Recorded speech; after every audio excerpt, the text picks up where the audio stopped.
Hey guys, and welcome back to the Time Bomb channel. Obviously with myself, the Bombardier.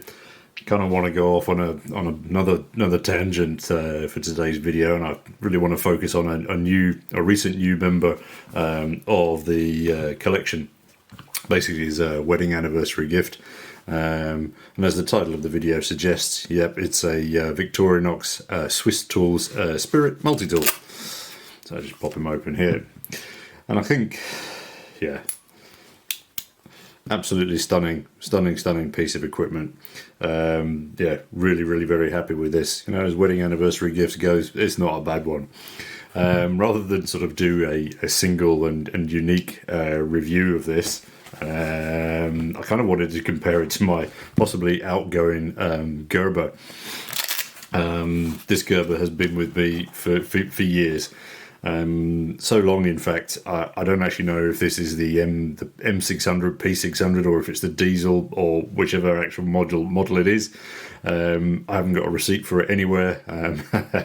So yeah, added to that, it's not really a review of made in the US over made in Switzerland. I think that's a totally, silly argument. Both of these are really solid tools. Just going to pause the camera there while I try and refocus, get a little closer. There we go, quick camera feed refocus. So I know that people sometimes give Gerber a bit of a bad reputation, saying that the quality doesn't really hold up. I've never ever had any issues with this one. Maybe I'm not giving it the hard use that other people do. I'm not forcing pliers, I'm not forcing blades, etc. Mine has been used camping, DIY, other repairs, etc. I've certainly not rebuilt a car with it or anything like that. Added to that, this one has been dropped off the roof, hence the rattle, but it's still going completely strong. Just sort of, give you an example of recent usage. It snowed quite seriously here. I'll pop up an image of me in the snow. And consequently I needed to fix the fence. Obviously it had blown down under the weight of the snow. I used both of these tools on the job, and I have to say that the Gerber had better tactile results when wet, and even with wet from the snow and with gloves on. The Victorinox was quite slippy, but in the dry, the Victorinox is way nicer to handle. It just feels absolute quality. The polished, smoothed edges on here is really nice to fit in hand. The Gerber, yeah, it's much more rough and ready. I mean, yeah, that's the most direct comparison I can draw between the two of them. I think actually, in some respects, the Spirit comes across, as having a little bit more finesse, almost. Yeah, I mean, I don't know what it holds up like as scratches and dings as the Gerber does, but again, I'll find that out in time. One of the things that I've noticed, actually, sort of just in the weeks that I've had this, is that, let me see if I can get this good camera view. So if you see there the pliers, the way the pliers close on the Victorinox, they don't close flush, they close to a point down the end. Whereas with the Gerber, there is much more of a, and he says, having lost the camera focus, you can see a little bit of light coming through. There's a flush, they don't close completely, but there's a much more balanced, cleaner, balanced flushness, the way that they close there, making, crimping, that type of thing, a little bit easier. Okay, so what else? I mean, but while we're talking about closure, another area where the Victorinox is better is that when fully closed, you still have this gap in the middle, which means that obviously, as these are not spring-loaded pliers, you've got space for your little pinky to operate. Whereas on the Gerber, yes, I've learnt the hard way. Yeah, your pinky gets absolutely trapped in there, and sometimes that can be a real pain in the proverbial. With regards to access to things, again, the Victorinox is slightly better in that sense. So when the tool is closed, you've then got access to everything that you need on the inside.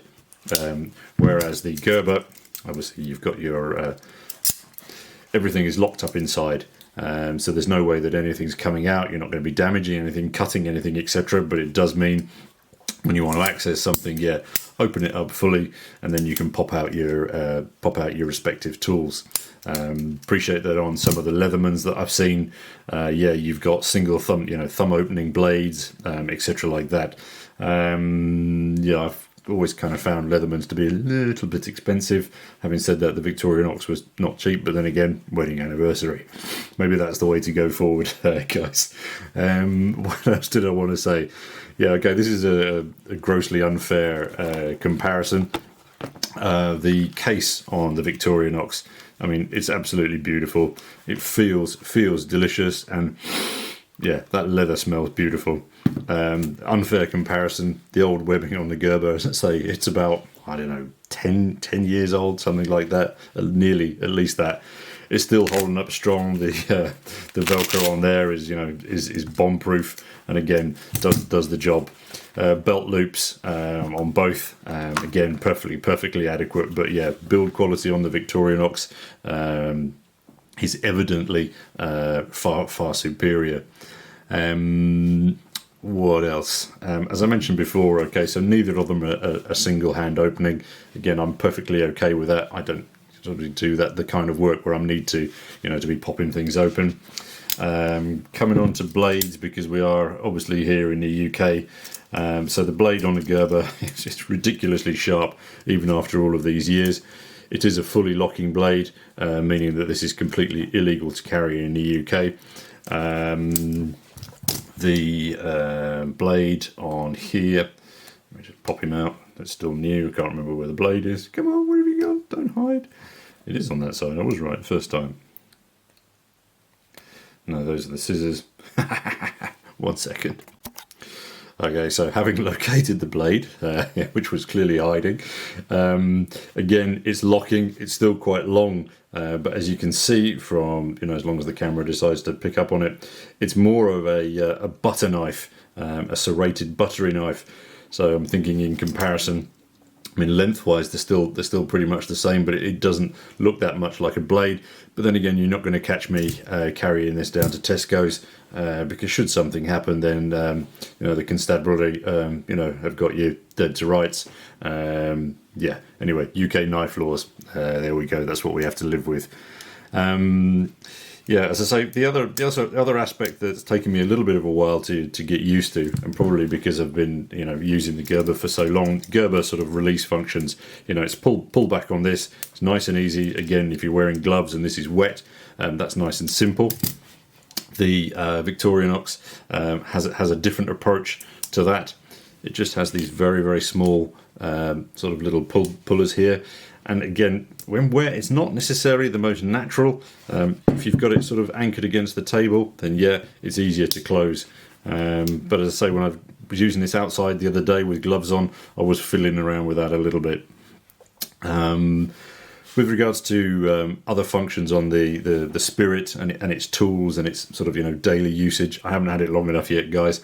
I'll be give me 6 months, some positive use on this, and I'll be able to come back, with a more detailed review and findings, feedback, etc. I think in conclusion, the poor old Gerber is going to be relegated to my bug out bag, and the Victorinox Spirit is going to become my daily carry. I think, yeah, as I say, initial perspective, just on having had it for a few weeks and just used it a couple of times, it feels beautiful in hand. I'm a bit perplexed though by that, that stainless steel material on here, because as you can see, it's just an absolute fingerprint magnet. Yeah, it's not something though that I think I'm not going to be worried about polishing this and have it polished every day. That's not what it's about. But again, I think some people may sort of find that a little bit odd. I imagine the Leathermans are the same. Gerber, again, the paint on here, that has held up super well in the time that I've had it and the use that I've given it. Yeah, it's jangly, it's rattling, but it's an old beast, and as I say, served me very well for a very long time. So yeah, I'm not getting rid of it, not trashing it. It's just going to go, as I say, into the bug out bag, and I think, yeah, good place for it. Happy to have it there. But the Spirit, new, flashy, very classy multi-tool, this one, and yeah, super happy with it. But again, as I promised, needs to give me a couple of weeks, couple of months to get some proper use into it. Then I'll be able to feed back exactly any other specific key findings and what have yous. If you guys have got experience with either of these and you want to share some thoughts, comments down below would be brilliant. And up until next time, guys, the next watch review, as I promised, this is your host, the Bombardier, signing off. Cheers.